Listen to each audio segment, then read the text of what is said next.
اس سے پہلے سورہ آل عمران کی مختلف آیات کا خلاصہ پیش کیا گیا۔ ابھی اپنے سامنے جو آیت کریمہ ہے، اس آیت کریمہ میں اللہ تبارک و تعالیٰ ارشاد فرماتا ہے، یا ایھا الذین آمنوا اتقوا اللہ حق تقاتہ ولا تموتن الا وانتم مسلمون۔ اور یہ آیت کریمہ خطبہ نکاح میں بھی پڑھی جاتی ہے۔ اس آیت کریمہ کا خلاصہ کیا بنے گا؟ خلاصہ یہ کہ اللہ تبارک و تعالیٰ ایمان والوں سے خطاب فرماتا ہے، ارشاد فرماتا ہے، اللہ سے ڈرو جیسے ڈرنے کا حق ہے، اور پوری زندگی ایمان پر جمے رہو۔ کوشش یہ کرو کہ ایسی ایمان پر جمے رہو تبھی موت آ جائے۔ تو اللہ تعالیٰ نے دو چیزوں کا حکم دیا، ایک ڈرنے کا، جیسے کہ اللہ تعالیٰ سے ڈرنے کا حق ہے۔ اب بندہ کیسے ڈرے؟ تو سورہ تغابن کے اندر اللہ تعالیٰ نے ارشاد فرمایا، مستطعتم، جتنا تم سے ہو سکے، یعنی تم اپنی طاقت کے اعتبار سے اللہ تبارک و تعالیٰ سے ڈرو۔ یہی وجہ ہے کہ بندہ اللہ تبارک و تعالیٰ سے جتنا ڈرنے والا ہوتا ہے، اتنا بہادر ہوتا ہے، اتنا طاقتور ہوتا ہے۔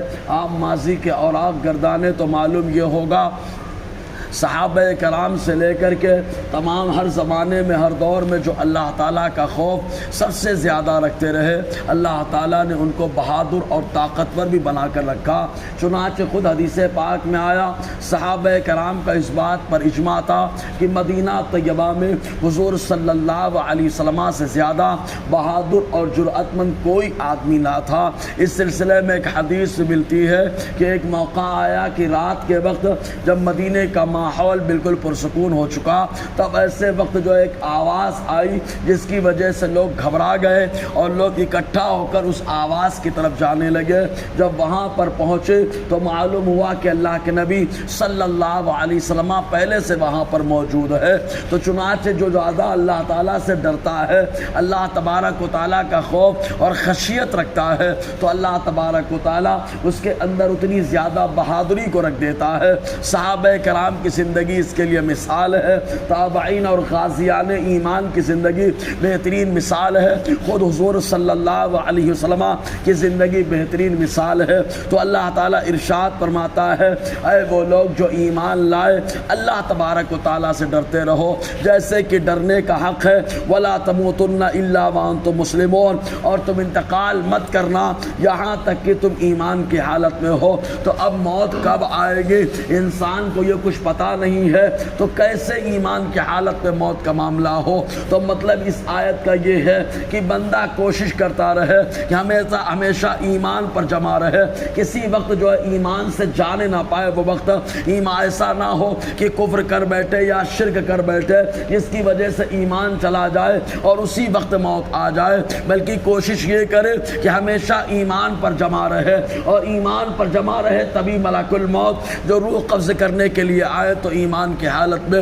یہاں پر یہ مراد ہے کہ اپنی اعتبار اور اپنی کوشش کے اعتبار سے بندہ ایمان پر جمع رہے۔ اسی کو اللہ تعالیٰ نے فرمایا، وَلَا تَمُوتُنَّ إِلَّا وَأَنْتُمْ مُسْلِمُونَ، اور تمہیں موت نہ آئے مگر اس حال میں کہ جب تم ایمان والے ہو۔ تو معلوم یہ ہوا کہ ایمان پر زندگی کی دعا کرنا اور ایمان پر موت کی دعا کرنا یہ در حقیقت حکم ربی سے ملا ہے۔ یہی وجہ کہ ایمان والے ہمیشہ خاتمہ بالخیر کی ہی دعا مانگتے ہیں، اور خاتمہ بالخیر یہ ہے کہ آدمی ایمان کی حالت میں انتقال کر جائے۔ چنانچہ حدیث پاک میں آیا، حضور صلی اللہ علیہ وسلم نے فرمایا، من قال لا الہ الا اللہ دخل الجنہ، جو ایمان کی حالت میں انتقال کر گیا، جو کلمہ طیبہ پڑھا انتقال کر گیا، اللہ تعالیٰ اس کا داخلہ جنت میں فرما دیتا ہے۔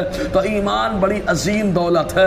ایک حدیث پاک میں آیا، حضور صلی اللہ علیہ وسلم ارشاد فرماتے ہیں، ایمان والے کی شان یہ ہے کہ جب وہ ایمان کے حلاوت کو پا لیتا ہے تو ایک لمحہ بھی کفر کو پسند نہیں کرتا، کیونکہ وہ ایمان کے حلاوت اور مٹھاس کو پا چکا ہے۔ جیسے کوئی انسان کسی کھانے کے ذائقے کو پا لیتا ہے تو وہی کھانا اس کا فیورٹ ہو جاتا ہے، اس کے علاوہ کسی اور کھانے کو پسند نہیں کرتا۔ تو ایسے ہی بندے کو جب ایمان کا ذائقہ مل جاتا ہے تو کوئی اور چیز کو پسند نہیں آتی ہے۔ بہرکیف اور آگے گفتگو رہے گی۔ اللہ تعالی ہم سب کو فیضان قرآن، برکات قرآن سے مالا مال فرمائے۔